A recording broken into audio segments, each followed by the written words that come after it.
Rofecha. Je suis l'Éternel, ton guérisseur. Et quand on prend donc l'anagramme de ces mots, ça fait Iyar, tout le mois de Iyar. Okay.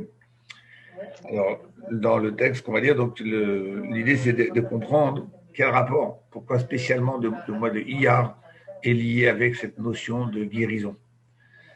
Et on va approfondir un petit peu la notion de la guérison. Alors, non pas pour faire des cours de santé ce soir, mais surtout, oui, de santé spirituelle et expliquer en quoi le mois de Iyar est un mois qui donne une santé particulière. A priori, vous allez me dire, bon, la santé, c'est la santé, on l'a ou on l'a pas. Non, c'est une façon aussi pas une santé, je veux dire, une façon de guérir particulière. Et dans le sujet de la guérison, il y a plusieurs façons. Il y a plusieurs façons de guérir.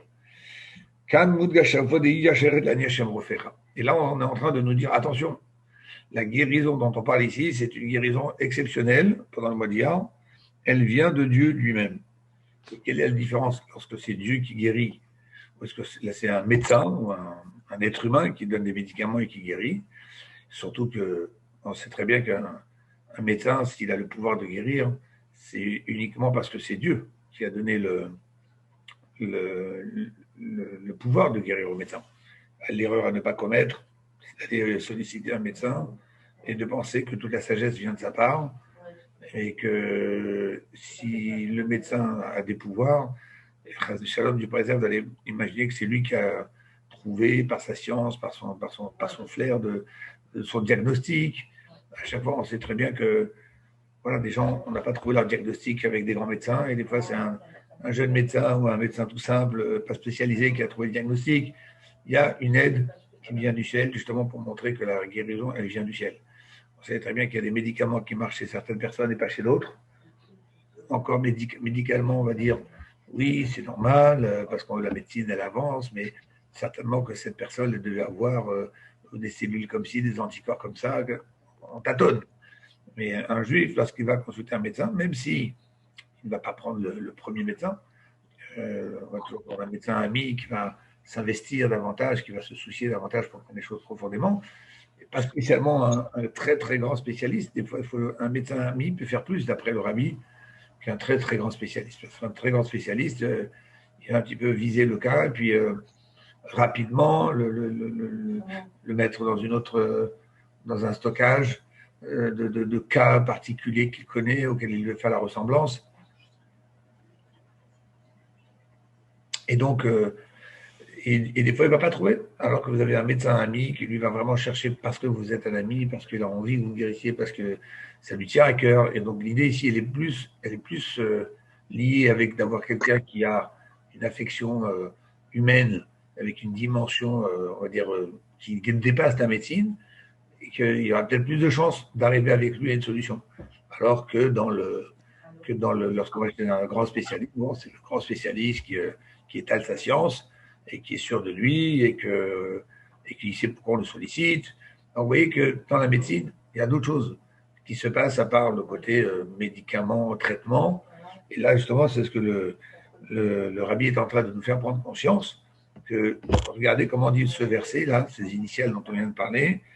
Je suis l'Éternel, ton guérisseur. C'est-à-dire qu'ici, on parle d'une guérison qui vient de Dieu.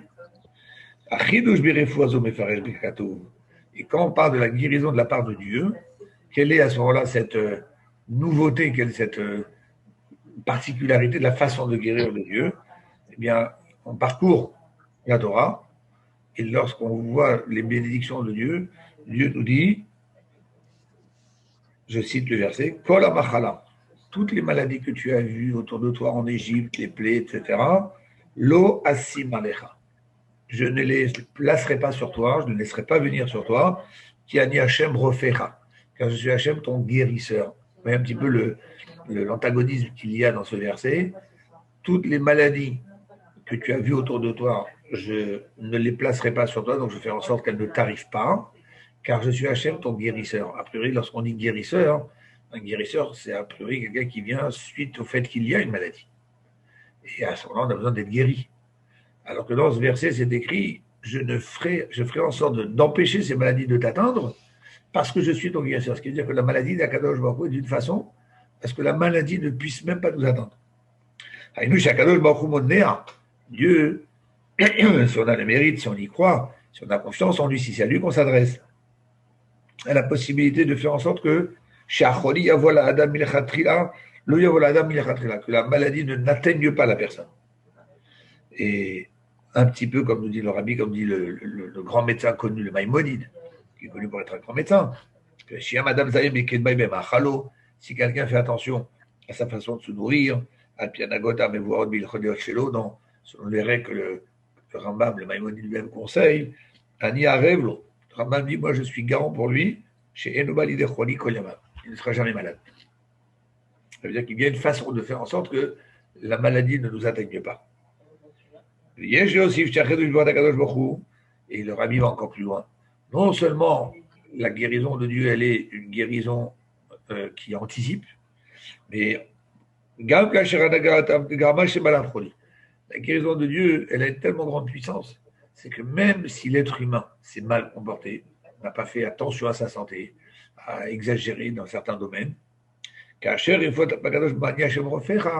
on arrive, comme on va essayer de le développer plus loin, à déclencher ce cadeau de Dieu, que c'est Dieu qui est ton guérisseur, c'est cela la nouveauté de la guérison de Dieu. C'est même si tu es malade, mais Dieu, il va réparer les choses de façon à ce que c'est comme si que tu n'avais jamais été malade et comme si que la maladie ne t'a jamais atteint. Parce qu'on sait que dans la médecine, même si on guérit, il y a toujours des séquelles, le corps a de la mémoire, il enregistre, et ça peut des fois faire ressurgir certaines choses, que ce soit physiquement, psychologiquement. La guérison d'Akadosh Baruch Hu, elle est que même si l'être humain s'est mal comporté, mais qu'il mérite finalement d'être guéri par l'intervention de Dieu lui-même, eh bien cette guérison est une guérison qui fait marche arrière, qui vient réagir, qui réagit rétroactivement. La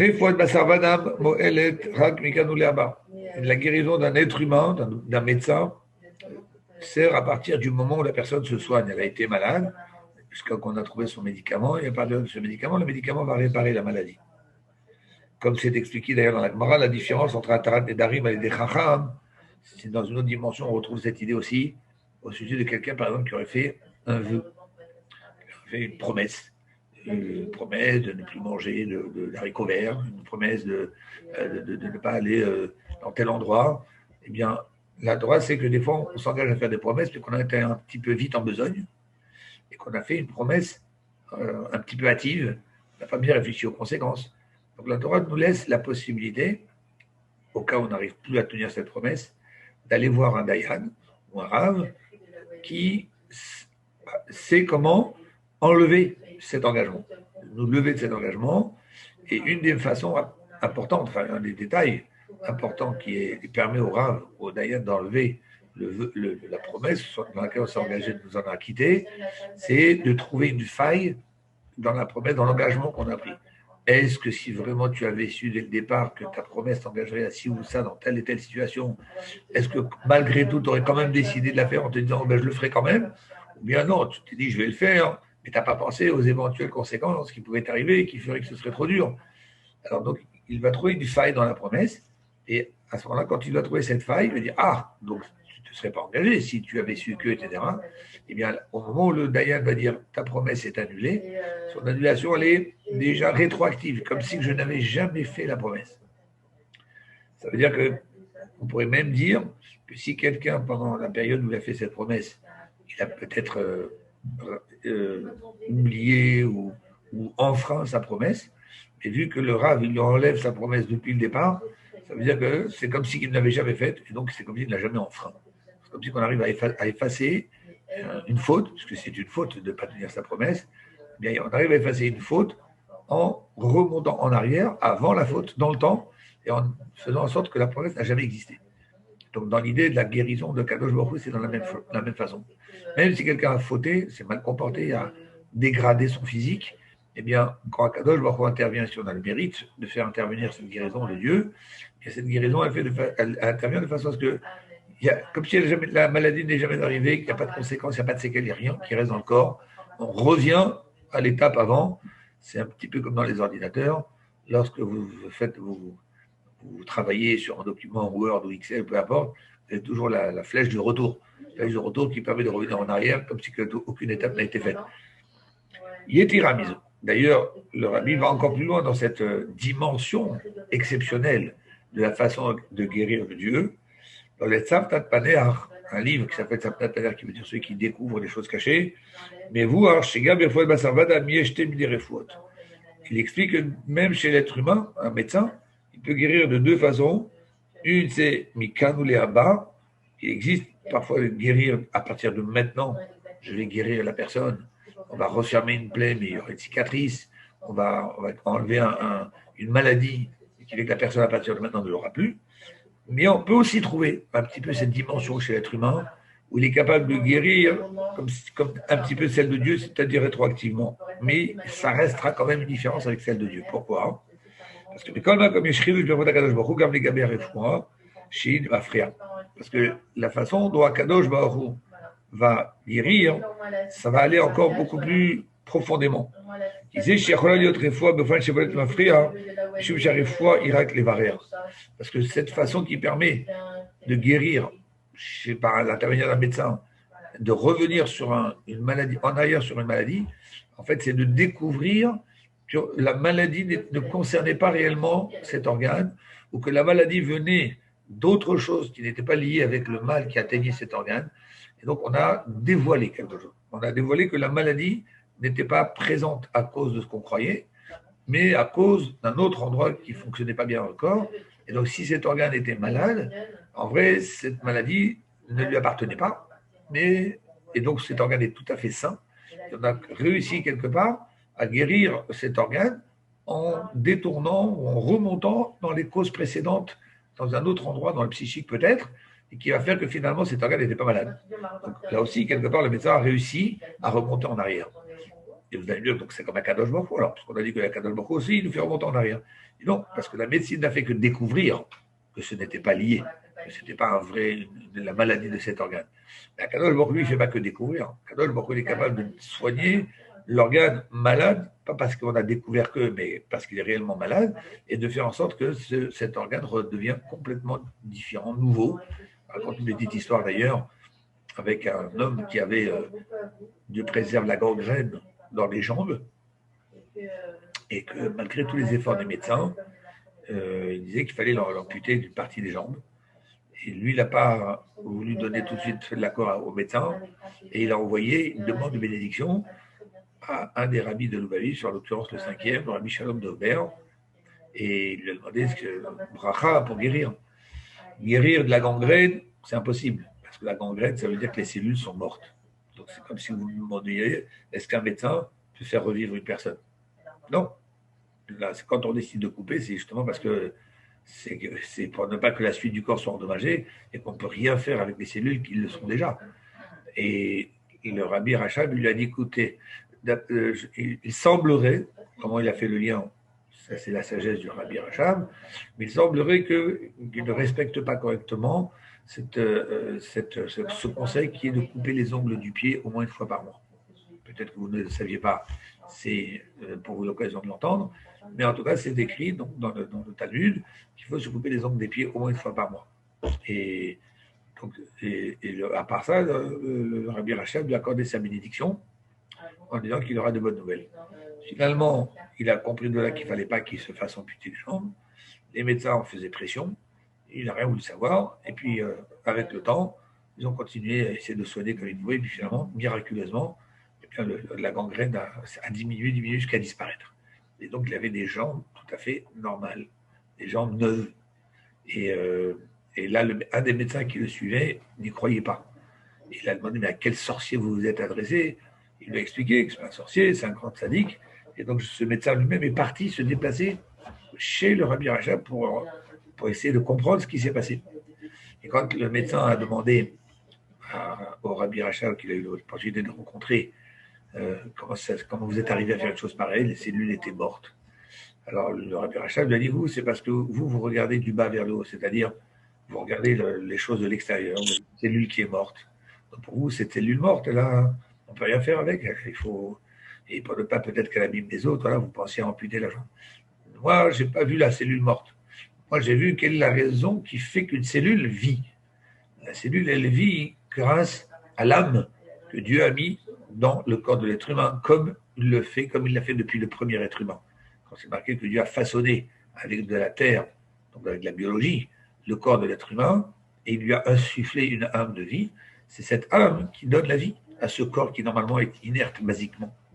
Et donc moi, je regarde comment se fait-il que la force de l'âme de vie que Dieu a insufflée dans le corps ne passe pas dans cet endroit-là, qui est la seule raison qui explique pourquoi ce corps-là, cette partie-là ne vit pas et meurt. Et donc quand je lui ai trouvé la raison pourquoi ça ne passait pas, on a réparé ça spirituellement, automatiquement, la lumière, l'énergie de l'âme divine a pu, enfin de l'âme que Dieu a insufflée, a pu recirculer correctement dans cet endroit-là et faire sa fonction, faire son travail, c'est-à-dire de donner la vie. Donc vous voyez un petit peu, c'est pas une explication très simple comme ça que le Rabbi Rachab a donné à ce médecin. Qu'est-ce qu'il en a tellement compris? Il a ressenti complètement bouleversé de comprendre que voilà, la médecine c'est une chose, c'est un peu la carrosserie on va dire, mais qu'il faut aller soigner le plus profondément. Le plus profondément, c'est pas uniquement le psychique, même si aujourd'hui on voit tellement de liens avec le psychique et la maladie, combien de choses on est capable de soigner quand on arrive à toucher la bonne blessure qu'il y a dans le cerveau. Donc déjà, psychique et physique, qui paraissaient tellement loin. Aujourd'hui, on n'arrête pas d'en faire des rapprochements. Comme j'avais entendu d'ailleurs une autre fois une autre histoire à ce sujet, des médecins français qui ont fait leur aliyah. Un jour, j'étais en Israël, ils ont fait une conférence, je me suis assis, c'était intéressant, et qui essayait en fait de développer une étude de la médecine. Bon, ça c'est très courant aujourd'hui, mais quand je l'ai écouté à l'époque, c'était dans ses débuts, de faire un lien entre le psychique et la maladie. C'est pas toujours facile, on n'arrive pas toujours à connaître qu'est-ce qui se passe à l'intérieur du corps, mais il rencontrait une explication, il nous donnait un cas de figure qui est assez intéressant, c'est qu'il y avait un enfant qui s'approchait de la bar mitzvah et qui se frottait les mains déjà des futures sommes qu'il allait recevoir en cadeau de sa bar mitzvah, et il s'était fait déjà un plan, c'est qu'avec l'argent de la bar mitzvah, il va s'acheter une moto. Et bien sûr, un enfant de 13 ans sur une moto, on comprend tous les dangers que ça représente. Les parents lui ont dit, écoute, pas question. Oublie la moto. Non, ça ne passera pas. Par contre, ce qu'on va te faire, c'est qu'on va on a concocté un très joli voyage pour aller en Israël, dans une excursion avec une colonie de jeunes garçons. Tu verras, c'est extraordinaire, tu vas voyager. Tu vois. Et l'enfant, il n'a rien voulu savoir. Il dit, non, c'est pas ce que je voulais, ça ne m'intéresse pas, je veux une moto. Finalement, est arrivé le jour J, il y a eu la bar mitzvah, et après est arrivé le jour J du voyage, l'enfant il a fait une crise d'appendicite. Donc, urgence à l'hôpital, il n'a pas pu prendre son vol, il n'a pas pu prendre part à l'excursion, et ces médecins ont dit, d'après eux, c'est lié avec le fait qu'on a touché à l'argent de sa bar mitzvah, parce que l'appendicite c'est une forme de bourse, comme une bourse d'argent, comme une pochette dans laquelle quelqu'un garde son argent. Donc en fait, on a touché à sa bourse, à l'endroit qui s'était réservé. Donc ici, ils font ce lien. Ils ont raison, ils ont tort, c'est sûr, c'est pas sûr. Mais ça se voit de plus en plus. C'est comme d'ailleurs comme les médicaments placebo. Les médicaments placebo, voilà, on sait ce que c'est. On fait croire qu'on prend le médicament alors qu'on n'en prend pas. Donc cet effet psychique. Donc de lier le psychique avec le physique. Mais ça, c'est ce qu'un non-juif qui ne croit pas en Dieu ou qui ne veut pas voir Dieu intervenir ici, il ira accepter au maximum de ce que son esprit est capable d'accepter. Mais un juif, il sait que ça va bien au-delà du psychique, il sait que ça va carrément, comme on vient dans l'histoire de Rabbi Rachab, lié avec la divinité, la santé de sa neshama, qui doit aussi passer par cet endroit du corps pour y apporter l'énergie nécessaire pour que cet endroit vive. Et ça, donc, c'est ce que nous dit ici le Rabbi, c'est quand un médecin il découvre en amont quelle était la source du problème et qui s'aperçoit que finalement ce n'était pas cet organe qui était défectueux, mais c'est un autre organe qui était défectueux, mais qui, ça doit être encore une fois psychiquement ou autre part, mais qui avait malheureusement une influence sur le deuxième organe. Ok, il a été très très fort, le médecin, il a découvert qu'en fait cet organe n'a jamais été malade et que ça venait d'un dysfonctionnement, qu'il recevait quelque chose de pas bon de la part d'un organe à côté. Mais Akadosh Baruch Hu, lui, c'est pas simplement comme on vient de le dire, une découverte comme quoi l'organe n'est pas malade. Akadosh Baruch Hu, comme on vient de le dire dans l'histoire, peut guérir un organe qui était pourtant mort, des cellules mortes, et faire en sorte qu'il n'y a plus rien. Et donc c'est ce que Avalim, Ayalobu, Bshuvi, les Basavadam, la Koretamou. Si finalement il y a un défaut qui s'installe dans un certain organe et que la chose est complètement abîmée, bah, le médecin il va peut-être faire en sorte que le défaut il va être limité, que le défaut ne va pas avoir plus d'impact sur le, ne va pas continuer à grandir, mais enlever carrément le dommage qui s'est fait, le dommage il a été fait. Par contre, il faut Kadosh Baruch Hu, fois Hashem refaire, on passe à la deuxième page, pour ceux qui veulent suivre dans le texte, dans les pages que j'ai envoyées sur le groupe. Donc, par contre, on parle que c'est Hachem qui te guérit, même si Kvar Balahadam Choli, même si tu préserves un homme concrètement malade et que l'organe est malade, tu préserves. La refoua au Keret Oto, qui ilou Sam Balahadam il Khatrila, la refoua de Dieu fait en sorte de faire disparaître la chose qu'on a un organe neuf. Et puisque on vient de dire que c'est le mois d'Iyar qui contient, qui véhicule cette notion de la guérison exceptionnelle de Dieu, comme on vient de décrire, donc ça veut dire que ça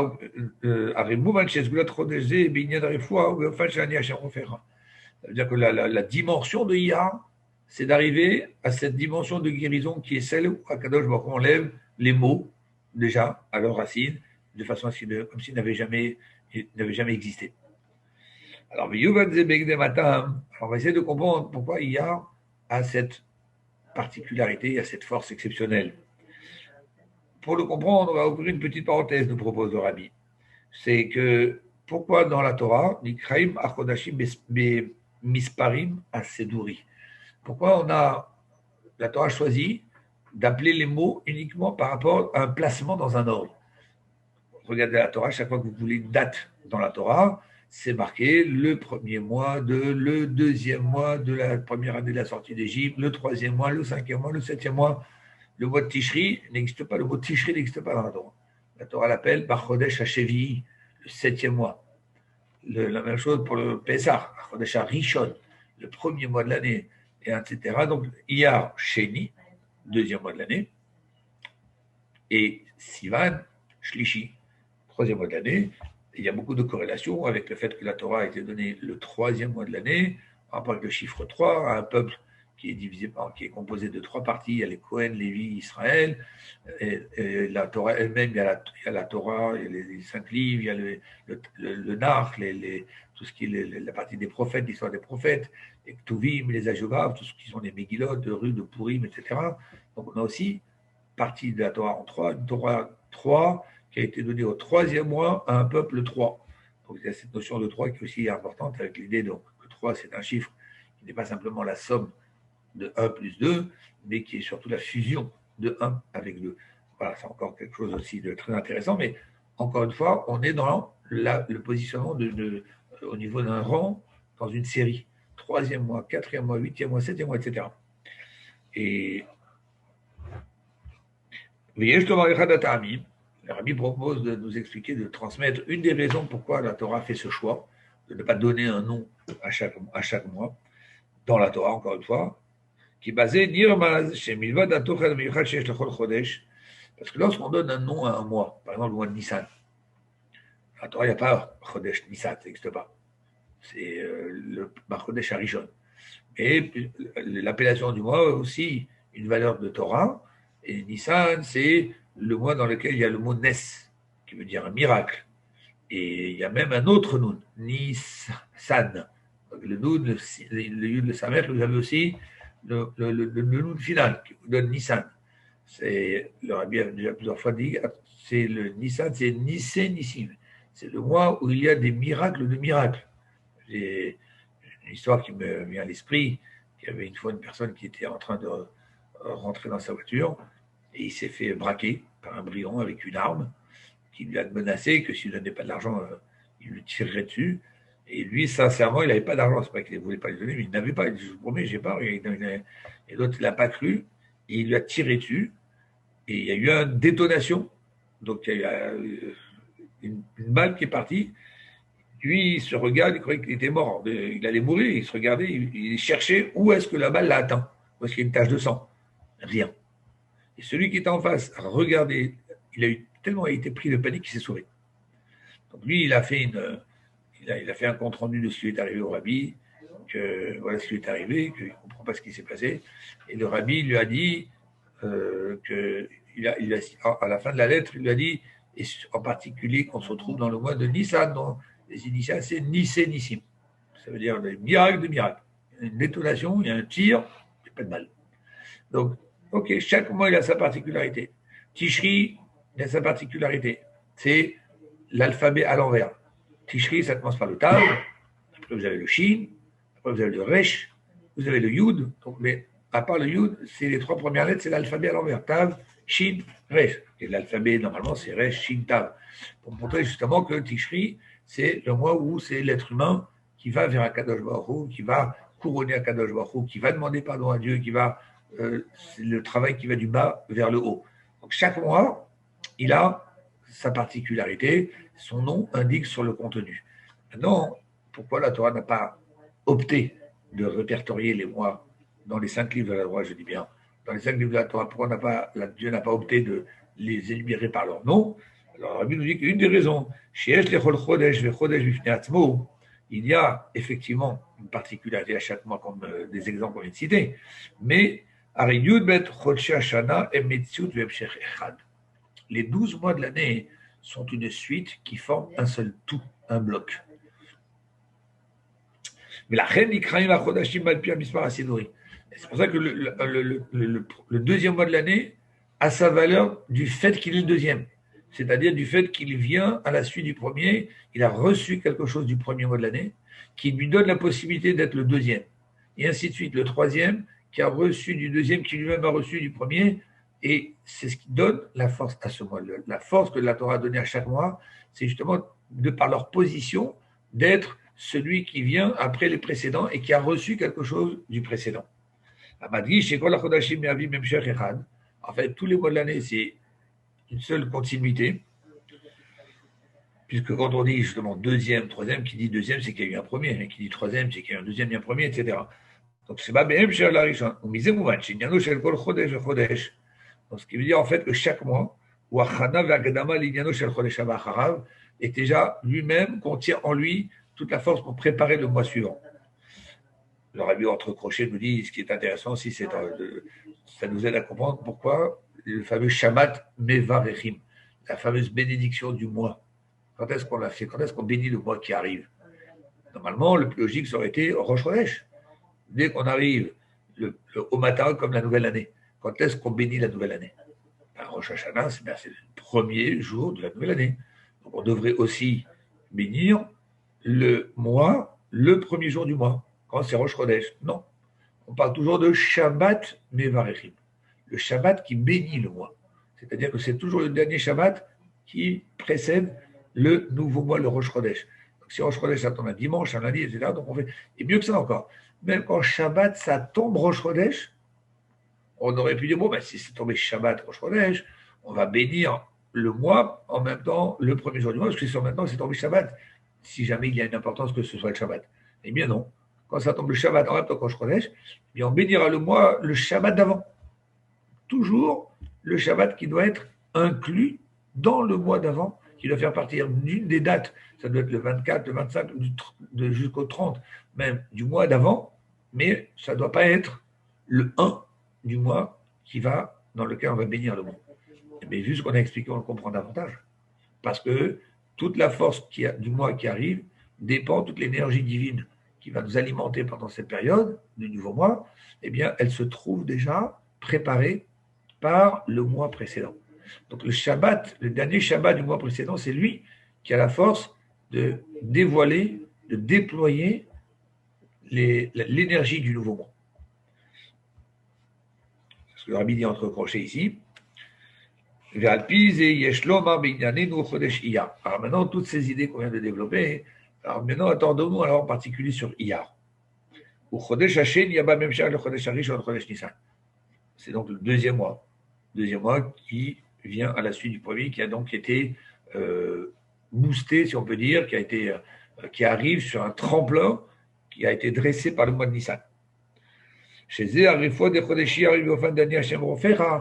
ce qu'il pousse à dire, et on va tourner la page, donc dans la troisième page des copies que je vous ai envoyées, que le fait que le mois de Iyar a cette force de drainer une guérison exceptionnelle, celle de Dieu comme on a dit, où celle de Dieu est exceptionnelle parce qu'elle répare rétroactivement comme s'il y avait déjà une maladie, c'est parce que justement, Iyar, c'est le deuxième mois, parce qu'il vient après Nissan. Alors, et en quoi Nissan a tellement aidé Iyar, et donc il va aider le mois d'Iyar. Sur ça, on va remonter encore un petit peu. Quelle est la particularité du mois de Nissan? Le mois de Nissan a été fixé dans la Torah pour être le mois de la délivrance. C'est quand on dit là, bien sûr, c'est avec un L majuscule. Et un L majuscule, pas uniquement parce que c'est la première délivrance, c'est la fameuse délivrance de la sortie d'Égypte, mais c'est la délivrance tout court. Le mois de Nissan est un mois propice à la délivrance en général, à se délivrer de beaucoup de choses. La Kavala Bazé Géoula Nissit. Et Dieu, il a dit, ça ne va pas être une délivrance avec laquelle vous allez vous battre pour essayer de vous en sortir.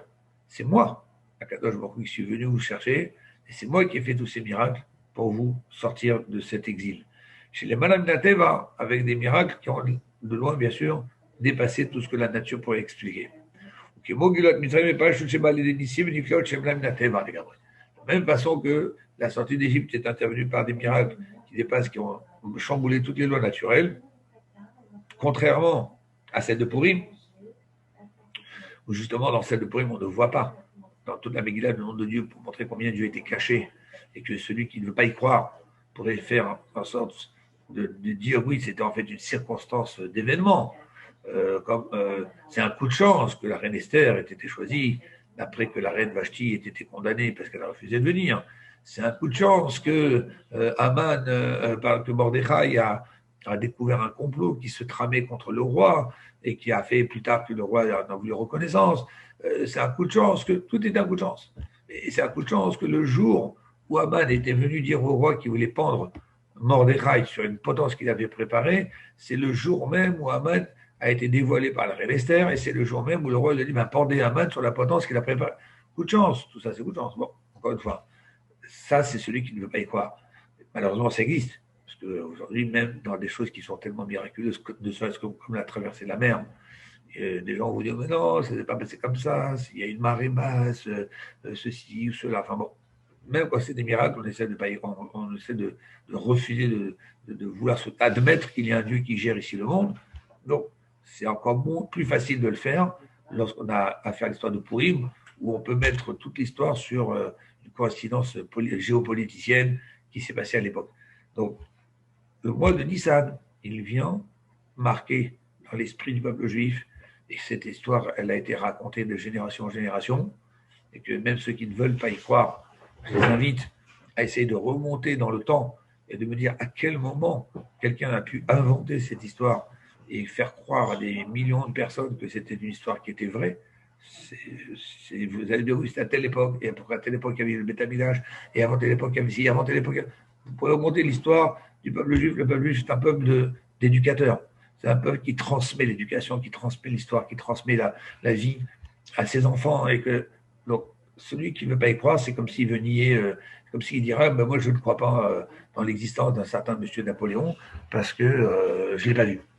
Ça, vous avez dit oui, mais il y a des écrits, il y a des preuves, okay, mais concrètement, physiquement, on ne l'a pas vu. Et qui dit c'est peut-être quelqu'un qui a inventé, c'est quelqu'un qui a. Ce serait complètement idiot d'aller imaginer une chose pareille. Mais pourquoi? Parce qu'on sait qu'il y a l'histoire qui a transmis. Eh bien, nous, la Torah, ce n'est pas quelqu'un qui est venu un jour vous inventer notre histoire. Dans la Torah, c'est marqué que c'est le récit de l'histoire que nous avons vécue. Comme le dit plusieurs fois Moshe Rabbeinu, vous avez vu, Dieu vous a parlé, et c'est encore une fois quelque chose qui s'est vécu de génération en génération. Il n'y a aucun moment où on peut dire qu'on a réussi à leurrer plusieurs millions de personnes pour leur faire croire qu'il y a un Dieu qui leur a parlé, qu'on a édité un livre et qu'on a réuni des gens autour d'un livre qui est complètement mythologique et que leur dire vous savez, vous savez qu'il vous a parlé Dieu et donc il faut y croire à ce qu'il y a marqué dans personne ne serait rentré dans ce système d'aller croire et créer une religion sur quelque chose qui n'existe pas. C'est pour ça que les autres religions ne sont pas nées à partir d'histoire. Les autres religions sont nées à partir d'un seul homme qui a prétendu avoir la révélation divine. Ça, évidemment, il n'y a pas de preuve. Quand quelqu'un, Mahomet, il descend de la montagne, il dit j'ai Allah qui m'a parlé, allez prouver le contraire. Mais en attendant, personne ne l'a vu. Et au moment où il va vous dire il m'a parlé, il m'a dit de vous transmettre, je crois, je ne crois pas. Mais là, Moshe Rabbeinu, c'est pas Dieu qui lui a dit, vous savez, Dieu m'a dit de vous dire qu'il y a eu un miracle, mais vous ne l'avez pas vu. vous avez vu, vous l'avez vécu, c'est jonché dans la Torah, où Moshe Rabbeinu, il prend à témoin le peuple qui est devant lui. Donc c'est normal, parce que c'est une histoire qu'ils ont vécue et qui s'est transmise de génération en génération. Donc, Akadosh Baruch Hu a voulu nous faire naître dans la dimension du miracle. Comme dans la sortie d'Égypte, c'est là Dieu simplement de faire nous délivrer d'une situation difficile comme à Purim où on peut discuter sur l'intervention divine de façon cachée. On peut dire peut-être, oui, mais l'Égypte, c'est indiscutable. Alors, que Nissan, et c'est là qu'on retrouve, comme on disait tout à l'heure, le nom Nissan, Nissé, Nissim, Zegouf acheté Nounim, deux Nun, Nissan, Nissé, Nissim, parce que c'est Dieu dans toute sa dimension, sans masque, sans voile, sans intermédiaire, qui est venu nous délivrer. Donc la nature n'avait plus sa place, la nature a été mise de côté pendant cette période de la délivrance. Et donc, une fois qu'on a puisé cet attachement avec Dieu, cette énergie exceptionnelle, surnaturelle, que Dieu nous a mis sur un plateau pendant le mois de Nissan, alors ce mois de Nissan, c'est lui qui va donner la force au mois de Iyar, à son tour, d'avoir une dimension à l'identique. C'est pour ça que le mois de Iyar est un mois qui va permettre d'amener la guérison.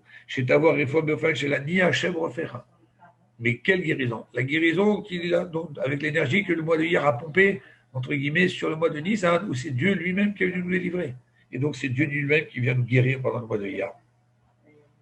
Une guérison chez les Valamnateva, qui dépasse toutes les règles naturelles, qui enlève la maladie comme si elle n'a jamais existé auparavant. Mais de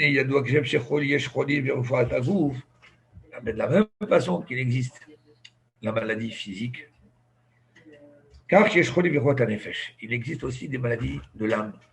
Ce qu'on se traduit en hébreu courant, quelqu'un qui est cholé nefesh, quelqu'un qui a des problèmes psychologiques, psychiatriques, parce qu'on parle du nefesh en tant qu'esprit. Mais dans la Torah, lorsqu'on parle du nefesh, on parle de l'âme.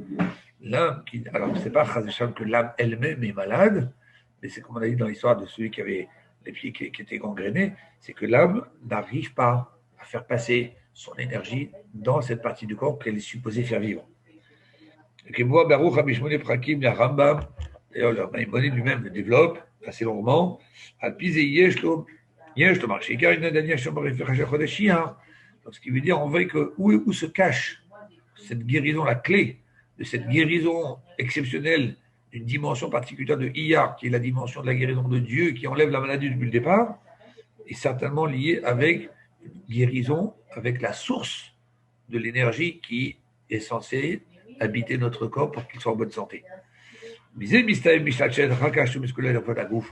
Donc c'est parce qu'on a d'abord la possibilité de réparer, de soigner notre âme, et c'est en la soignant elle, en lui donnant la force de pouvoir pénétrer entièrement chaque particule de notre corps, c'est là où on va avoir automatiquement aussi cette guérison.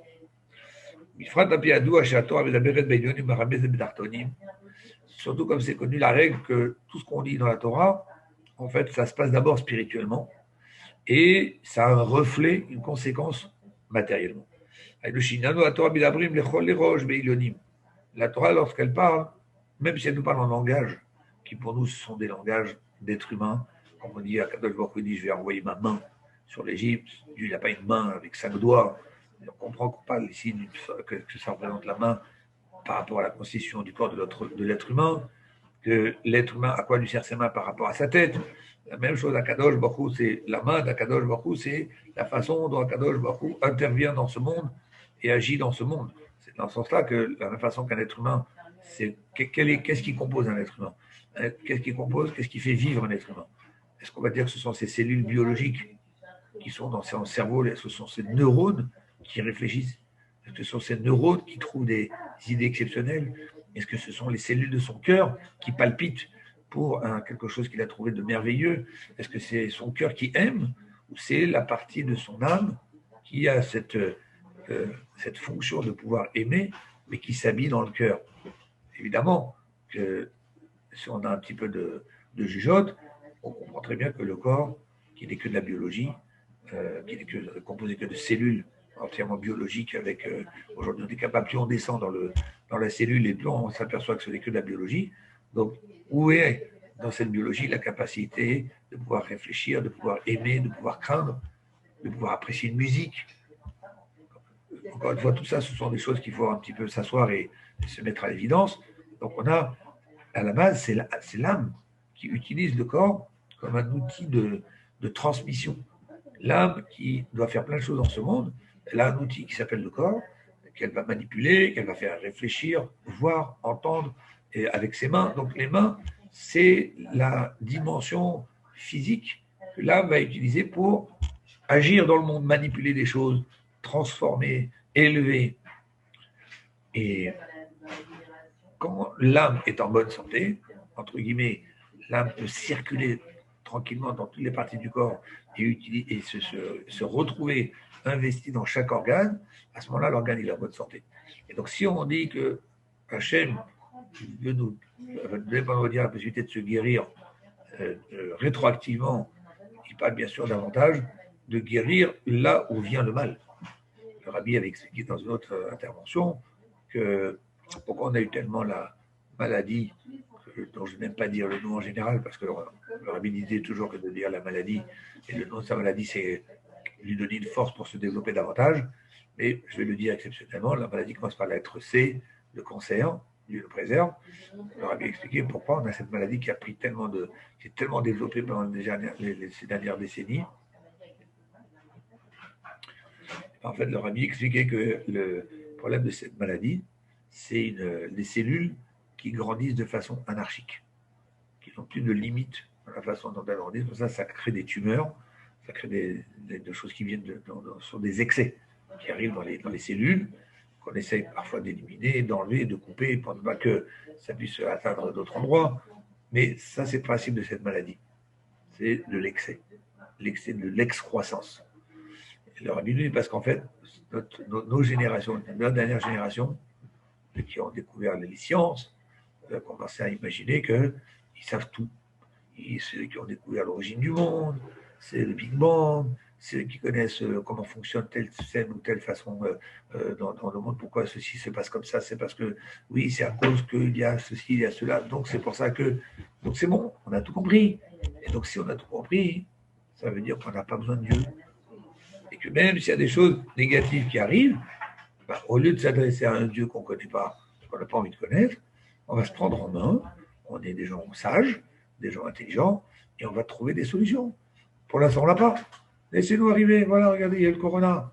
Ok, le corona, ça fait des dégâts, etc. On essaie de faire attention, le confinement, etc. Puis, voilà, on s'est battu, puis on est arrivé. Voilà, on est arrivé, on a trouvé le médicament, le virus. Il n'est peut-être pas top, parce que on a fait vite, c'est urgent. Tout ça sont pas des raisonnements. Il laisse à l'être humain le choix de voir les choses de deux façons. Soit c'est toi, monsieur l'être humain, oui, je me suis battu, j'ai réfléchi, grâce à la science, mes connaissances, et j'ai trouvé. Ou bien, tu vas être capable de dire, Akadosh Baruch Hu, on voit ces choses, il y a un message derrière. Akadosh Baruch Hu, je baisse ma tête, je reconnais ma petitesse, que le monde entier a tremblé devant un petit virus invisible, à l'œil nu, et reconnaître la grandeur de Dieu. C'est un choix. Dans chaque chose, c'est un choix. Comme quand on a traversé la mer en Égypte, là aussi, c'est un choix. Dieu, il a fait en sorte que toutes les eaux du monde se sont ouvertes, pas que la mer, toutes les eaux du monde. Pourquoi Dieu il a fait ça? Il ne fait pas de miracle pour rien. Eh bien, dans le côté positif, Dieu il a fait ça pour que le monde entier soit au courant de ce qui se passe avec le peuple juif. Dans le monde entier, on va avoir un événement comme ça, on va se poser, on va demander, chaque nation va demander à l'autre, mais qu'est-ce qui s'est passé? Vous êtes au courant, vous avez entendu quelque chose?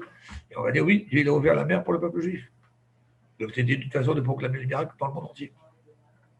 L'autre façon d'interpréter, c'est celui de l'être humain qui veut rester aveugle et qui va dire, il y a dû y avoir quelque chose qui s'est passé avec la Lune, les astres, le Soleil, je ne sais pas, un croisement qui doit se faire tous je ne sais pas combien de temps, et que à ce moment-là, les eaux se sont vendues. La preuve, c'est que si Dieu c'était un miracle pour les Juifs, pourquoi Dieu ne l'a pas fait que pour les Juifs? Si ça s'est fait dans le monde entier, c'est que c'est un truc qui n'était pas. Après, bien sûr, toutes les questions qui restent dans cette version, comme par hasard, mon cher Ben, il savait exactement à quelle heure, et comme par hasard, il fallait que le pharaon il donne la possibilité de sortir pour que pile à cette heure-là, on arrive pile devant la mer, et que pile on traverse, et que pile les Égyptiens, quand ils passent, bon, encore une fois, c'est celui qui veut y croire, qu'à y croire, mais en même temps, c'est un cadeau, je beaucoup qu'à laisser, parce que dans chaque chose, on a les deux approches possibles. Donc la même chose dans le corps d'être humain. Soit on va voir le côté extérieur, la carrosserie, la carapace, la cellule, le côté biologique. Oui, ça ne marche pas parce que telle cellule, telle chose, il manque ceci, il manque tel machin, il lui manque. Il faut... Eh bien, on va dire non. Il y a un cadeau, je m'en fous derrière tout ça.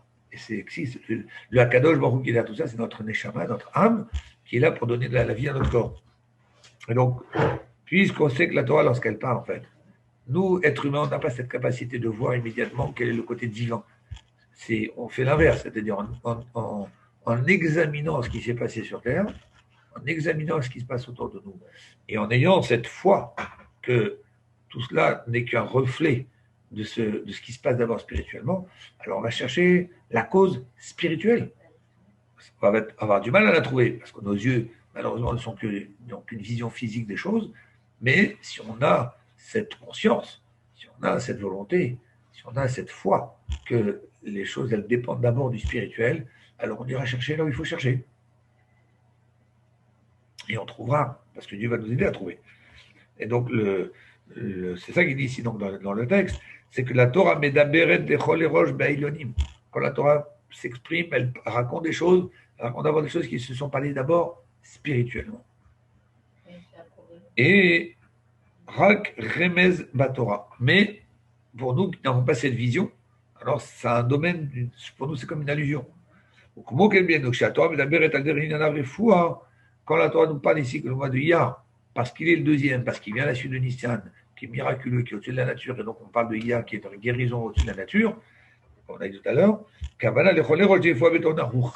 faut d'abord comprendre qu'il y a ici une guérison spirituelle. Et pour revenir à l'exemple que le Rabbi disait au sujet de la maladie dont on a parlé tout à l'heure, donc excroissance, qu'est-ce qui s'est passé chez l'être humain? Excroissance. L'être humain a pris le mauvais chemin, comme j'ai expliqué, deux façons d'interpréter la mer, l'ouverture de la mer. Est-ce que c'est Dieu ou est-ce que c'était un événement exceptionnel, naturel, même surnaturel, mais en tout cas pas habituel, mais en tout cas ça reste quand même explicable, on va dire, d'une certaine façon naturellement. Eh bien, l'être humain est tombé dans le piège, dans le panneau. L'être humain est parti chercher à trouver des explications que lui, l'être humain, il va gérer. Quand on va vous poser des questions, comment vous expliquez ce phénomène? Ben, écoutez, on ne peut pas l'expliquer, on a plusieurs possibilités. Ça peut être peut-être que c'est à cause de ci ou que de ça, que de ci ou que de ça. On ne sait pas encore, mais le temps va nous le dire. Ça veut dire qu'on ne veut pas accepter qu'il y a quelque chose qui vient d'en haut de Dieu. On va l'expliquer, on va trouver l'explication avec le temps, avec la science qui va se développer et qui va nous permettre d'ouvrir d'autres dimensions. Donc, malheureusement, l'être humain commence à avoir une surcroissance de lui-même, une surcroissance de ses capacités. Dieu, il a envoyé une maladie, ok, c'est pas Dieu, c'est comme ça, c'est un virus, c'est quelqu'un qui a mangé un animal qu'il ne fallait pas, et que, ok, on a trouvé en attendant le vaccin, on va l'améliorer avec le temps, ne vous inquiétez pas, on a des chercheurs, on a des médecins, encore une fois, on tombe dans le panneau. Mais ça, c'est quelque chose qui est vieux, bien sûr, depuis l'être humain, et c'est à plusieurs reprises, on retrouve déjà dans la Torah, comme la tour de Babel, comme Rachid nous dit que pourquoi ils ont construit la tour de Babel, parce qu'ils ont dit, comme la tour de Babel, comme le déluge est arrivé en l'an 1600, 1500 et quelques, donc les êtres humains se sont dit, il va falloir qu'on consolide le ciel. Parce que tous les 15 siècles, tous les 16 siècles, certainement le ciel tremble, et pour ne pas que ça recommence, on va consolider le ciel. Alors, ça paraît très grossier, très on va dire, préhistorique presque de parler de choses comme ça. Oui, c'est bête, c'est les êtres humains de l'époque, ils étaient tellement bêtes à cette époque-là, bien que pas du tout, ils étaient bien plus intelligents que nous d'ailleurs. Mais pourquoi on nous raconte ça? C'est pour nous dire, regardez encore une fois, l'être humain a le choix de dire, c'est le déluge, c'est Dieu qui a décidé pour purifier le monde, il faut attention, il faut se reprendre, il ne faut pas mal se comporter. Non, je veux dire, on va construire une tour qui va consolider les cieux pour ne pas qu'ils nous retombe sur la tête. Toujours ce même problème. Et ça s'est surdéveloppé avec la science, qui a fait des découvertes exceptionnelles, certes, mais qui a aussi mené l'être humain à croire que c'est lui qui répare, c'est lui qui guérit, c'est lui qui... Et donc, le rabbi nous dit la même chose. Spirituellement, s'il y a eu ce malaise spirituel de la surcroissance, entre guillemets, de l'orgueil de l'être humain, de sa capacité et de vouloir se rivaliser avec le bon Dieu, eh bien, ça a concrètement dégénéré dans une maladie physique qui s'est représentée par une surcroissance des cellules, qui est cette fameuse maladie. Et donc, quelle est la réparation à cette maladie? Il dit, c'est Akadosh Baruch Hu, comme il est bon, Akadosh Baruch Hu nous envoie toujours le moyen de se guérir, il donne toujours l'opportunité de pouvoir se rattraper et de pouvoir réparer avant de frapper, avant d'envoyer quelque chose. Lui, il met toujours en amont des avertissements pour qu'on se réveille. C'est comme un petit peu, imaginez avec un enfant, si vous prévenez un enfant, écoute, tu sais, c'est pas bien ce que tu fais, moi je te conseille, si tu fais ça et ça et ça, ça rentrera dans l'ordre et au moins tu éviteras le pire. Après, l'enfant n'écoute pas, il pense qu'il peut se débrouiller tout seul. Donc la même chose, on nous envoie des choses à l'avance. C'est pour ça que le rabbi nous dit que la chassidoute a été dévoilée à cette même période, avant justement que commence à se développer cette maladie de la science. La chassidoute a été dévoilée en tant que médicament à cet orgueil mal placé de l'être humain. Et la chassidoute apprend à l'être humain la dimension d'Akadosh Baruch Hu, comment Dieu l'a créé le monde, comment Dieu accompagne l'être humain dans chaque moment de sa vie, et que le but de l'être humain, c'est pas de s'écraser devant Dieu, pas de disparaître devant Dieu, mais c'est de fusionner avec Dieu pour se grandir davantage. Comme on voit des personnages exceptionnels autour de nous qui ont été des grandes sadikim, on est en train bien sûr de les vénérer, mais ce sont des gens qui n'ont pas été simplement des gens qui qui ont disparu devant Dieu. Mais au contraire, ils sont tellement fusionnés avec Dieu qu'ils ont été élevés d'une façon exceptionnelle, au point qu'ils nous surpassent, ils nous étonnent, ils nous surprennent. Mais parce que c'est quelque part qu'ils incarnent en eux cette capacité de l'être humain de pouvoir s'élever au-delà du simple niveau du premier être humain créé de base, mais à qui Dieu a donné l'opportunité, au travers de la Torah, dit tiens, je te prends, attrape cette perche, je vais te soulever avec moi, viens dans ma Torah, viens, je transmets ma sagesse, adhère, pas simplement tais-toi. C'est comme quelqu'un qui va prendre une science, il est obligé quelque part d'accepter ce qu'on est en train de lui apprendre au départ. S'il vient prendre des mathématiques, il faut bien qu'il accepte que 1 plus 1, ça fait 2. Si on lui dit 1 plus 1, ça fait 2, quand on dit, qui dit, je ne sais pas, peut-être dans ta tête, ça fait 2, mais chez moi, ça ne fait pas 2. Bon, il n'arrivera jamais. Donc, l'être humain, cette soumission qu'on lui demande, ce n'est pas une soumission négative, destructrice. Oublie qui tu es, écrase-toi, sois humble, ne lève pas la tête. Non, cette soumission, c'est mets ton existence de côté, mets ta façon de penser avec tes préceptes, tes principes, mets-les un peu de côté, adhère à ce que Dieu te donne et réfléchis avec. Réfléchis dans ce que Dieu te propose, plutôt que d'être sûr que c'est ce que tu as pensé, ça c'est sûr. Après, est-ce que le bon Dieu il dit, bon, le bon Dieu il dit, qui dit? Ok, Dieu donne son avis, Dieu donne sa façon de voir. Les sages nous disent dans le Talmud, ok, les sages c'est des êtres humains, les sages sont des gens qui avaient leur façon de penser. Moi, avec le temps, on a vécu, on a des expériences, on a compris d'autres choses. Et donc cette façon de penser qui malheureusement éloigne l'être humain de pouvoir de fusionner avec Dieu et de profiter de cette immense sagesse que Dieu lui donne sur un plateau qui est sa Torah. Donc l'idée c'est encore une fois d'aller chercher quel est le malaise, la cause spirituelle. Et là, le rabbi nous dit, maintenant, on va davantage comprendre que si on parle de guérison de l'âme, pour qu'elle puisse irriguer le corps comme il faut avec toute son énergie et que le corps soit en bonne santé, eh bien, en fait, le mois de Iyar, c'est la guérison de l'âme. Le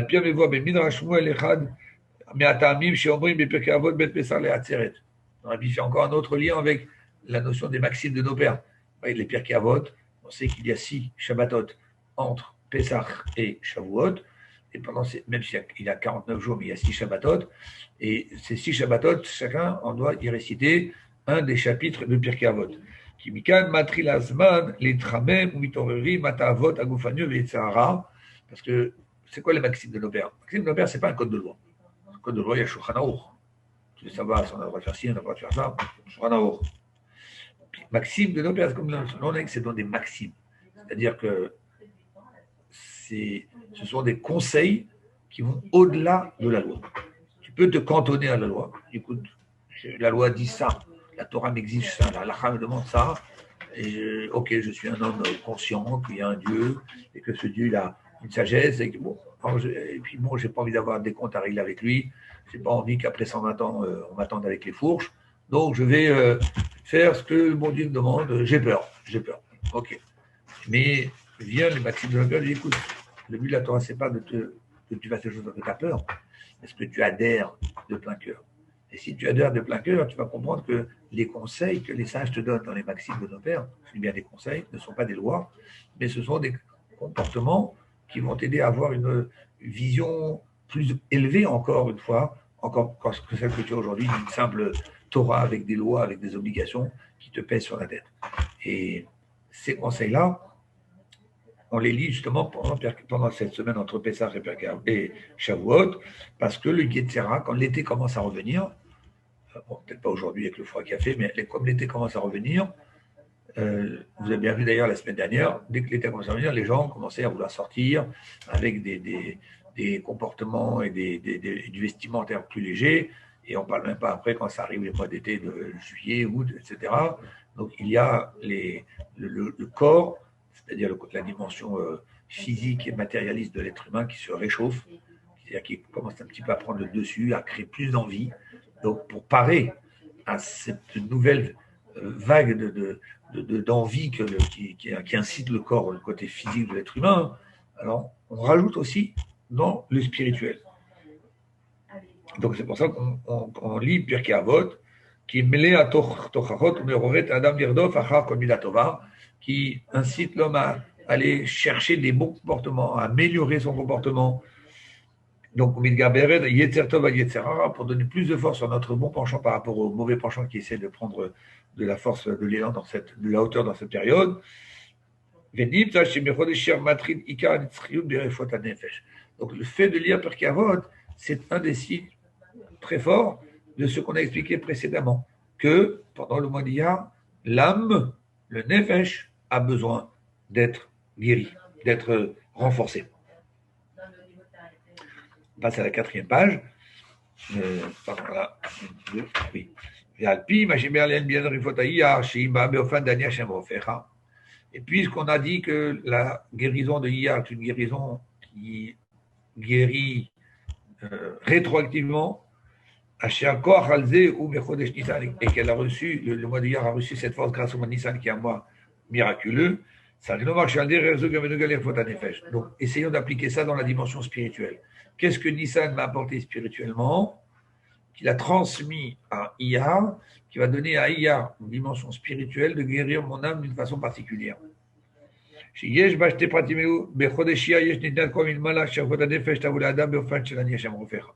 Le mois de Iyar va m'offrir l'opportunité, avec quelque chose à faire pendant le mois d'Iyar, de déclencher, d'amener la fameuse guérison de Dieu, celle qui vient de Dieu, qui me guérit depuis le départ, ce qu'il n'y ait pas aucun mal au-dessus de la nature. Et que le mois d'Iyar a reçu ça du mois de Nissan. Alors maintenant, on va passer à la vision, spirituellement parlant, de ces 2 mois qui vont nous permettre de faire le lien entre ces 2 mois et leur capacité.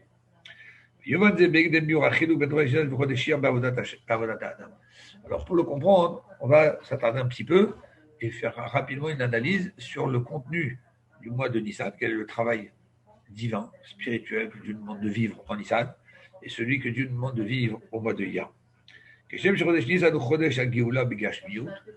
la même façon que le mois de Nissan, c'est celui de la délivrance, qu'on a dit avant de toutes les délivrances, y compris même la délivrance de Mashiach, n'arrivera que grâce au fait qu'il y a eu la délivrance d'Égypte. Donc la délivrance d'Égypte, c'était, on a entamé un processus pour aller vers la Mashiach. Et donc la même chose, un juif, il peut se libérer pendant le mois de Nissan.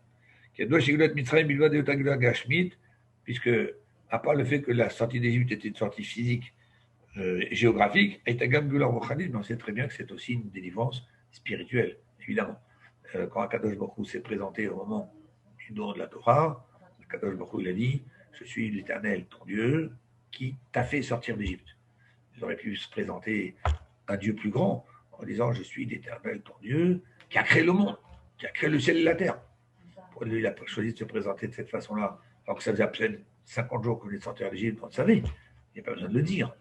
Mais c'est pour nous dire que, sache que la Torah que je te donne, je l'ai accompagnée d'un cadeau que je t'ai fait. toi, peuple juif, d'avoir la capacité de sortir d'Égypte tout le temps. Égypte qui symbolise en hébreu Mitzrayim, Metzarim, les limites, les chaînes qui parfois retiennent une personne, eh bien sache que toi, juif, tu as une force en toi que je t'ai donnée depuis cette sortie d'Égypte. Je suis l'Éternel, ton Dieu, ta force, ton énergie, qui t'a fait sortir d'Égypte, qui te donne les moyens de ne jamais être d'être enchaîné par quelque chose, attaché définitivement vers le bas, tu peux faire sauter des cadenas. C'est très beau comme présentation. Lui, il vient, il te donne la Torah et tu veux la sache. Je te donne la Torah, mais je t'ai déjà donné la force aussi de dépasser tout ce qui se passe autour de toi. Donc ça, c'est le mois de la délivrance de Nissan. Nissan, c'est spirituellement avoir pris pendant Pessah et pendant le mois de Nissan les capacités, avoir réalisé et bien sûr avoir renforcé la capacité que nous avons de briser avec les choses négatives qui nous tenaient jusqu'à maintenant, qui nous retenaient jusqu'à maintenant. Et qu'il y a deux donc, comme c'est connu que la délivrance d'Égypte, ce n'est pas simplement une délivrance matérielle, c'était aussi une délivrance spirituelle, puisque c'est comme ça que Dieu s'est présenté au moment de Matan Torah. Les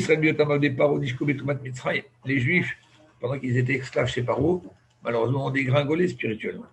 Les mêmes têtes charrées tout bas. Mais les Juifs ont réussi à se sortir de cet abîme d'impureté dans lequel ils étaient enfouis, que si ce n'était pas Dieu qui était venu les chercher, personne n'aurait pu les sortir de là-bas. Donc ça veut dire que la délivrance d'Égypte, c'est cette délivrance de toute forme d'impureté. Être capable de s'extirper de toutes les impuretés qui gravitent autour de nous, dans notre vie, dans notre esprit, dans nos envies, dans nos désirs, dans nos tentations. Eh bien, enlever, être capable de les couper, de couper les tentacules de ces choses qui s'agrippent à nous. Et à Nissan, par Pessah, j'ai fini avec ça. Et donc, cette dimension de délivrance spirituelle. Ce n'est pas une délivrance où on te dit, écoute, bats-toi, tu vas y arriver, mais quelque part, tout dépendait de mes efforts personnels. C'est Dieu lui-même qui est venu me sortir. C'est Dieu lui-même qui m'a dit, est arrivé le moment, donc nous aussi, si on veut s'en sortir et avoir ces miracles, il faut interpeller Dieu. Ça doit aussi être quelque part une petite recherche de ma part, mais Dieu ne m'a pas simplement livré avec mes moyens humains. Dieu m'a dit, je suis l'Éternel ton Dieu, c'est-à-dire ta force, ton énergie, c'est moi qui t'anime, qui anime toute ta personne. Donc ce même Dieu qui est venu nous sortir d'Égypte de façon miraculeuse, il existe à l'intérieur de nous-mêmes. Mais chez Dieu il a pris les Juifs, Pessah, c'est un saut.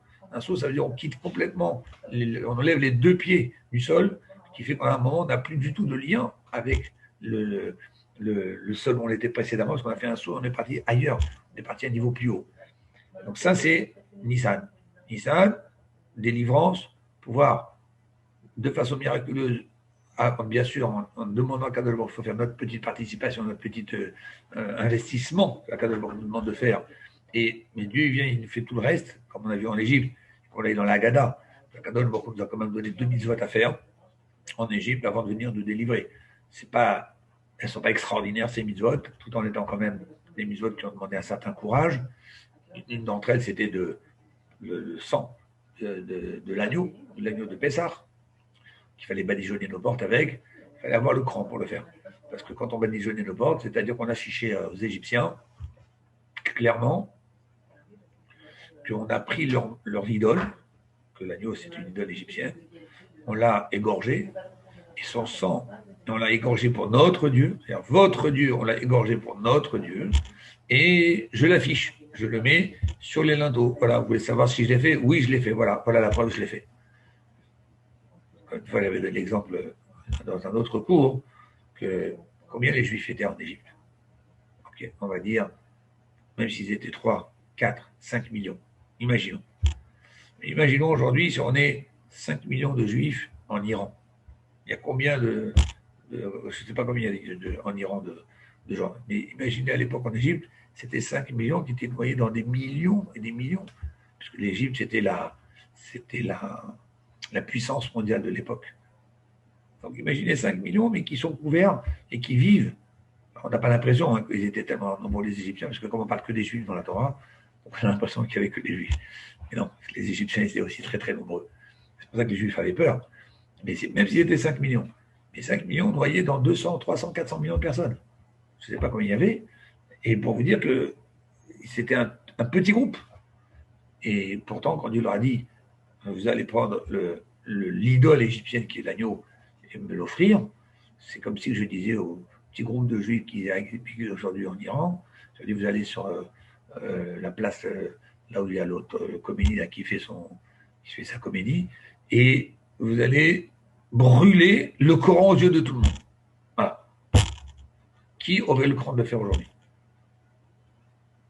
Peut-être qu'on aurait même le cran aujourd'hui. Parce qu'on dit, ben, si Dieu me parle, qu'il me dit d'aller le faire, c'est que je peux le faire. Mais moi, j'ai déjà un exemple. J'ai mes ancêtres en Égypte qui l'ont fait, et j'ai vu ce que ça a fait. Donc, quand on a quelqu'un de qui on a l'exemple, c'est déjà plus facile. Mais ils ne connaissaient pas l'histoire à ce moment-là. Ils étaient des esclaves, apeurés, battus. Ils ont demandé de prendre l'idole d'Égypte et de l'égorger.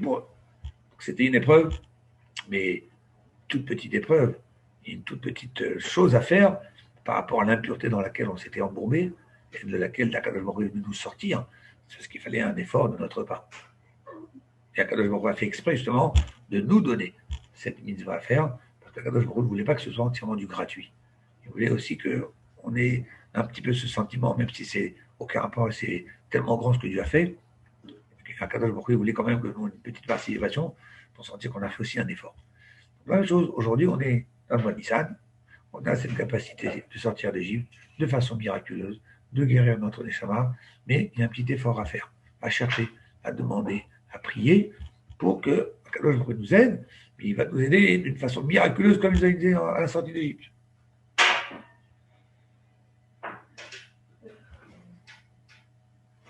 Ça, c'est Nissan aujourd'hui. Et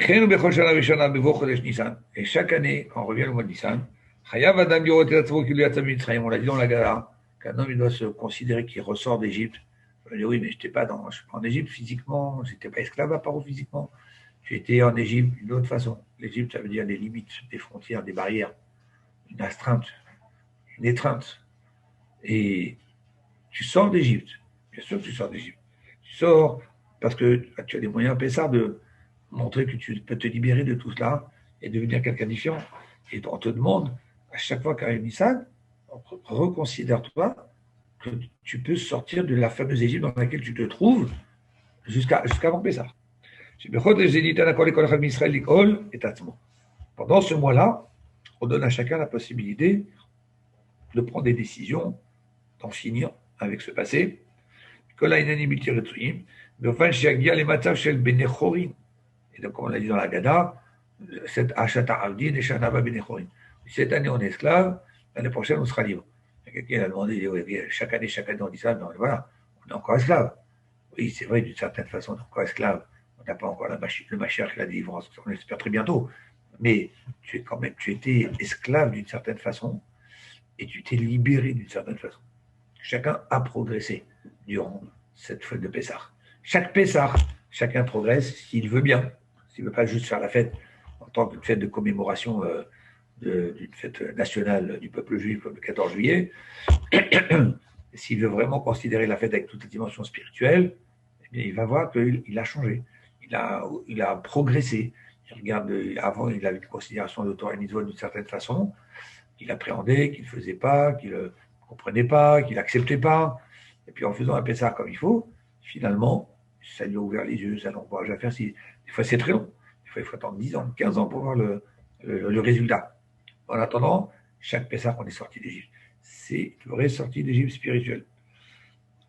Et donc, Achata Avdin, cette année, je suis encore esclave de beaucoup de choses. Shana Abba, l'année prochaine, je m'en serai libéré déjà. Pas, je vais attendre l'année prochaine pour être libre, mais je vais m'en libérer dès ce Pessah pour que l'année prochaine, je me rende compte combien je me suis libéré de certaines choses. L'homme est en train de nous dire un message ici, c'est que l'homme n'est pas juste en capacité de pouvoir repousser ou ne pas se faire entraîner par son mauvais penchant.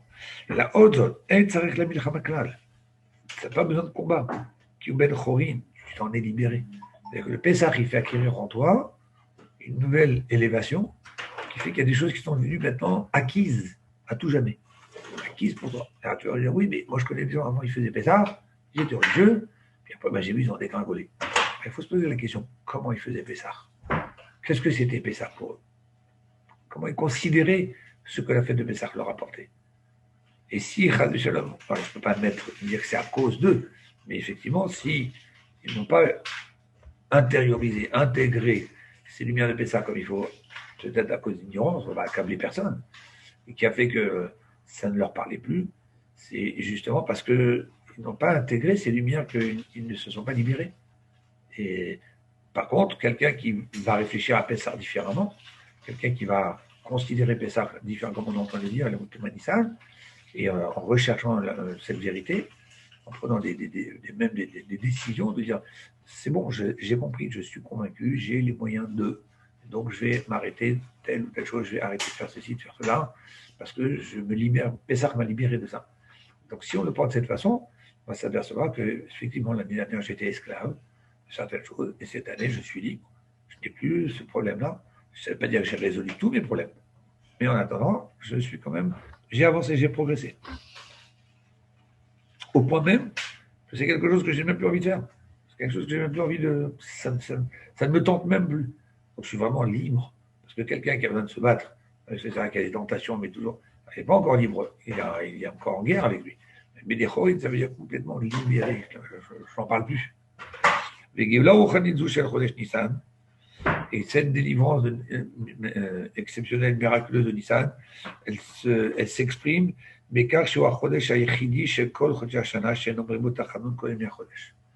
C'est d'ailleurs une des raisons qui explique pourquoi on ne dit pas Tachanun durant tout le mois Nissan. Et c'est le seul mois durant lequel on ne dit pas les Tachanun tous les jours. Tishri, on dit Tachanun jusqu'à Kippour. À partir de Kippour, jusqu'à la fin de Tishri, là on ne dit plus Tachanun. Mais on a quand même dit jusqu'au 10, Tishri. Nissan, c'est dès que c'est rentré Rosh Chodesh Nissan, on ne dit plus Tachanun tout le mois. Moi j'ai bien comme un permis, chez Yves Charlemar, chez Biamim, chez Nomrim Tachanun, Nigra, mais Anifal, allez d'Amira Tachanun. On se rendra de se poser une question et de dire oui, mais est-ce que la prière de Tachanun alors, à quoi elle sert? Ça veut dire que si un mois on nous dit du Tachanun, normalement si on a instauré cette prière de Tachanun, quand on tape sur la cœur Hacham, nous Magan, si on l'a instaurée dans la prière, c'est qu'elle apporte quelque chose. C'est qu'elle produit quelque chose sur l'être humain. Si on ne mettrait pas ça dans tous les jours de la prière, tout d'un coup arrive ça, tu dis ok, et tu sautes ce passage. Pourquoi? Parce que là, la question serait Davka Mishum Shem Biyom Segula Shenomrim Otachanun Sharadam Imchadav Lelo Metrila Veslicha. Parce que Nissan, c'est un mot exceptionnel, alors il n'y a pas besoin de demander pardon. Tu ne peux pas invoquer le pardon. Au contraire, il vaut mieux invoquer le pardon dans des jours particuliers. C'est plus facile de se faire pardonner quand le roi, le Dieu, est dans une période de joie, comme on voit Nissan, plutôt que de se faire pardonner dans un mois où Dieu est plutôt rigoureux, exigeant. Donc, a priori, le meilleur mois, il faudrait dire Tachanun pour arriver à se faire partager, peut-être se pardonner, ce serait justement le mois Nissan. Et la Vada, je bien mis chez Tachanun, c'était Ravanot Mitzat Sbulat Ayam Atzmo. Et on sait, la règle elle est connue que quand les sages enlèvent quelque chose, ce n'est pas parce que la chose ne sert plus, c'est parce que cette chose-là est remplacée par une autre. C'est comme à Rosh Hashanah. Les sages ont interdit de sonner le shofar en Rosh Hashanah sur Shabbat. Posez-vous la question, attendez, messieurs les sages, de quel droit enlevez-vous une mitzvah de la Torah? Une mitzvah de la Torah de sonner en Rosh Hashanah. Et c'est marqué dans la Torah même si ça tombe Shabbat. Et vous venez, vous dites, non, ça tombe Shabbat, de peur que quelqu'un porte le shofar, et en plus de peur que... Bon, sans entrer dans toute cette explication, pourquoi? Non, comment vous me privez de cette sonnerie du shofar? Le shofar est tellement important, il y a tellement de choses qui se passent grâce au shofar. Vous me privez de tout ça? Et non, c'est parce que le Shabbat, en lui, a la capacité de provoquer et d'amener tout ce que le shofar aurait dû amener par mes efforts personnels. Et donc, dans le Shabbat, les Chachamim ont vu que s'ils interdisaient à l'homme de ce Shabbat, ce n'est pas qu'ils lui ont enlevé la mitzvah, mais que les choses seront faites par le Shabbat lui-même. Donc, il n'y a pas à traduire, on enlève quoi que ce soit. Donc, si on dit qu'on ne dit pas Tachanun pendant le mois de Nissan, c'est pas parce qu'on va empêcher de faire des choix, d'empêcher de faire des choix. C'est parce que justement, les jours de Nissan sont des jours tellement puissants que le Tachanun, il est en veille. C'est le mois où Dieu Akadosh Baruch Hu prend, il soulève chacun de son situation précédente il est dans une situation de Ben Chorin, En Sover, Be'amirat Tachanot. Ce que font les Tachanot d'habitude, de faire prendre conscience pour que tu prennes du recul et que tu t'élèves un petit peu en disant oui, j'ai fait. Le but de dire j'ai fait, c'est prendre du recul, prendre conscience, un réveil. Eh bien, Nissan, ça fait le travail à la place du Tachanot. Nissan, c'est-à-dire que bon, Nissan, on n'a pas besoin d'être guéri des maux de notre âme, des fautes de notre âme, puisque Dieu nous a élevés à un niveau supplémentaire. Ça rejoint une autre idée que le Rabbi a aussi fait remarquer, qui est très intéressante concernant la raison pour laquelle, ce qu'on vient de dire, vous savez, Shabbat qui tombe en Shoshana, qu'est-ce qu'on vient de dire? On vient de dire que Shabbat qui tombe en Shoshana, on ne saute pas du chauffard. De peur qu'un juif qui ne sache pas sonner du chauffard, il aille chez quelqu'un qui sait sonner, et demander est-ce que tu peux m'aider, s'il te plaît, je ne sais pas si j'ai bien sonné, mais il va oublier que c'est Shabbat, il va le porter dans la rue, c'est interdit de porter Shabbat. Vous avez la même raison pour Sukkot. On ne fait pas le Shabbat pendant la fête de Sukkot. Pourquoi? Même raison. Il ne faut pas que quelqu'un qui dit, je ne sais pas si mon moulin, mon étrog sont cachés, et il va le porter dans la rue, il va oublier. Ainsi, à ce point, on a peur qu'un juif qui va être empressé, zélé pour faire ses mitzvot, oublie que c'est Shabbat, parce que dans son inquiétude de vouloir faire la mitzvot comme il faut, il va porter son chauffard, il va porter son étrog, son glaive. Ne pourrait-on pas imaginer qu'une chose pareille puisse arriver à Pessah? Il y a tellement de choses à savoir à Pessah. Est-ce que le morceau de matzah que j'ai mangé est suffisant? Est-ce que le morceau de marron est suffisant? Et j'ai oublié, est-ce que le verre, est-ce que ce vin-là, il est bien? Combien de questions on a à Pessah? Énormément de questions.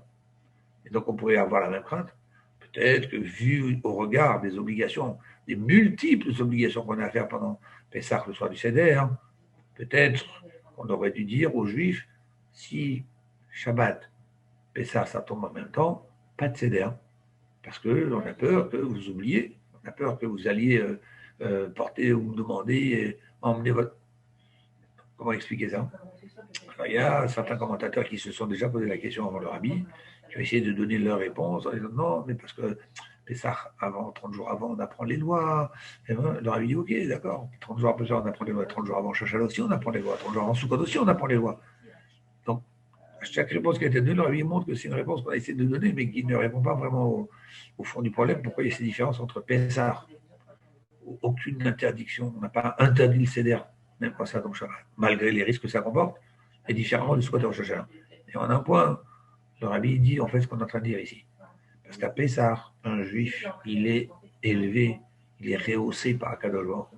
Il est tellement élevé par Akadosh Baruch Hu pendant Pessah, Nissan et Pessah, que je n'ai même pas à craindre que peut-être il va oublier que c'est Shabbat, et qu'il va faire une faute, et qu'il va aller porter quelque chose chez un sage, chez un rab, pour lui poser la question. Je ne le soupçonne pas de ça à Pessah. Je peux le soupçonner de ça à Sukkot. Je peux le soupçonner de ça à Rosh Hashanah, mais pas à Pessah. C'est puissant. Pourquoi? Parce que ça, c'est Nissan. Parce que ça, c'est Pessah. Parce que c'est là comme Akadosh Baruch Hu, il nous a soulevés pendant cette fête, pendant ce mois-là. On est des belles chorim. On s'est libérés. On n'a pas besoin de craindre que peut-être il va nous attraper au tournant, notre Yitzhar. Maintenant, ça, c'est Nissan.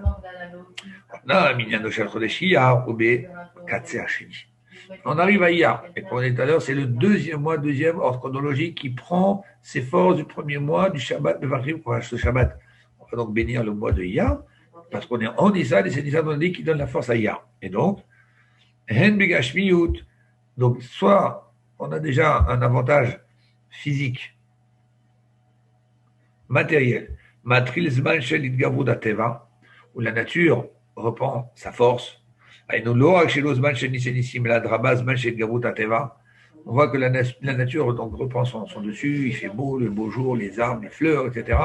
Donc quelque part pendant le mois d'Iyar, on quitte un peu cette situation de Nissan, où tout était miraculeux, c'est Akadosh Baruch Hu qui est venu nous soulever. Là, c'est la nature qui commence à reprendre le dessus. Et on n'est plus dans le mois des miracles nicénissimes de Nissan. On est dans le mois où la nature reprend toute sa beauté et toutes ses tentations. Les arbres repoussent, les fruits, autant cette nature qui paraissait pendant l'hiver complètement morte, tout d'un coup tout se remet à vivre, à fleurir et à prendre une belle dimension. C'est-à-dire que la nature ici reprend le dessus. Pareil aussi spirituellement. Ah, Zuzman et Garout a été Vitrichim Korbi Yochad. Et c'est pour ça qu'on a dit que spirituellement, il fallait rajouter dans Pirkei Avot pour répondre au grandissement du Yetzirah pendant cette période. Donc on n'est plus du tout dans Nissan. On est carrément presque à l'opposé de Nissan. Arezé, Mevil, Garout et Yetzir. Donc c'est toute cette chaleur physique du soleil et de la météo entraîne aussi, malheureusement, un Yetzirah, un grandissement du Yetzirah. Et alors, et c'est ça que le mois d'Iyar a besoin de puiser en tant que deuxième mois. Il vient en ordre chronologique après le premier qu'on a expliqué au début. Il vient puiser dans Iyar les forces qu'il y avait dans Nissan. Que je puisse prolonger dans Iyar la dimension exceptionnelle de Nissan. Bracha qui débayesh bashti yanim bracha dans deux dimensions. Un, tochen bracha ou betem le korosh la mevarech. Le contenu de la bracha, il est fait par l'être humain avec tout ce qu'il souhaite dans sa dimension d'être humain qui a besoin de progresser. Et c'est aussi en même temps une bracha qui est faite qui a été façonnée, qui a été calibrée pour pouvoir être reçue intérieurement par l'être humain, parce que c'est l'être humain qui va faire cette bracha et qui sait qu'il a besoin de cette force divine pendant le mois de Iyar. C'est Hachem que l'on invite à venir bénir ce mois. Mi Sheasani, comment commence la bénédiction du mois? C'est quoi le texte? Mi Sheasanissim la avotenu, celui qui a fait des miracles à nos ancêtres. Et ben c'est lui qui va venir bénir ce mois. Donc on invite Akadosh Baruch, qui est celui qui détient le pouvoir de Nissan. Donc d'un côté c'est la bracha de la réfoua qui vient de Dieu.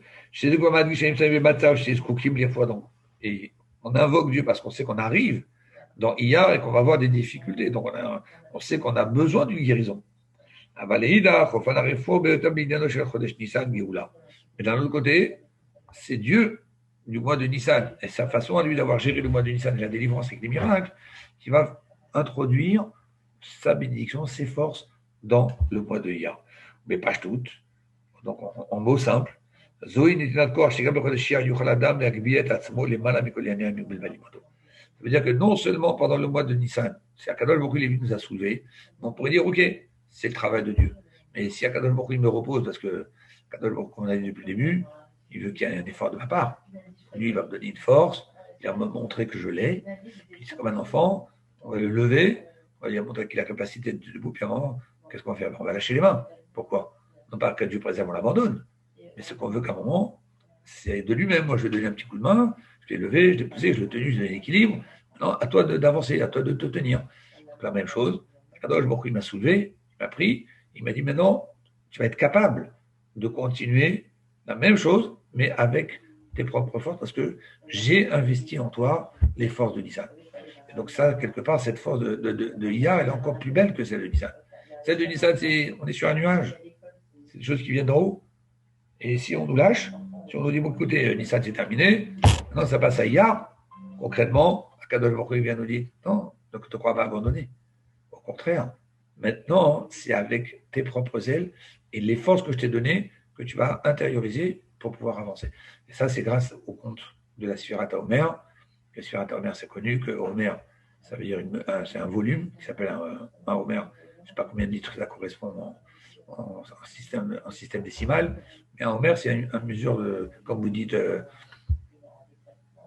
une once en anglais, ou comme vous dites, je ne sais pas, dans d'autres langues, dans d'autres pays, mais vous avez un volume, Homer. Ce volume, c'est un volume qu'on remplissait avec de l'orge. Et l'orge, c'est normalement c'est de la nourriture, c'est la céréale qui est prévue pour les animaux. Et c'est ça justement que vient le mois de Iyar nous dire. Ta partie animale, l'orge que tu vas offrir tous les jours du mois de Iyar, cette partie animale, tu vas réussir à la raffiner, réussir à la travailler. Et c'est en travaillant spirituellement justement notre âme animale, en la laissant se faire raffiner par l'âme divine, et donc se laisser habiter par l'âme divine, se laisser transpercer par l'âme divine, eh bien ça c'est la vraie guérison. Ça c'est Ani Hachem offert. Ça fait en sorte que la maladie n'apparaisse pas physiquement, parce que l'âme est en bonne santé, et parce que l'âme irrigue le corps comme il faut. Et ça, c'est ce que Akadosh Baruch Hu donne les moyens à chacun de pouvoir se guérir pendant ce mois de Iyar. Voilà, j'espère qu'on va profiter de cette démonstration exceptionnelle de la force qu'il y a dans le mois de Iyar, et surtout d'utiliser à bon terme, en se disant chaque fois que je comptais la bracha du Homer, ok, je ne vais pas juste dire je dois faire l'Homer, je dois faire l'Homer. Je fais le Homer, parce que je ne sais pas exactement comme lorsque je prends un antibiotique, je ne sais pas exactement qu'est-ce qu'il y a dans l'antibiotique qui agit exactement dans le corps que j'ai par rapport dans le virus que j'ai, etc. Je ne sais pas, mais je sais que Akadosh Baruch Hu m'a dit Ani Hashem refaire. Passage pour le mois d'Iyar, tu comptes le Homer, tu décides de te travailler, de te raffiner, de te prendre un petit peu en main, eh bien tu verras comment toute cette force de Nissan que je t'ai donnée, tu vas pouvoir la sentir éclore à l'intérieur de toi-même et de toi-même de pouvoir grandir et te raffiner davantage. Voilà, messieurs.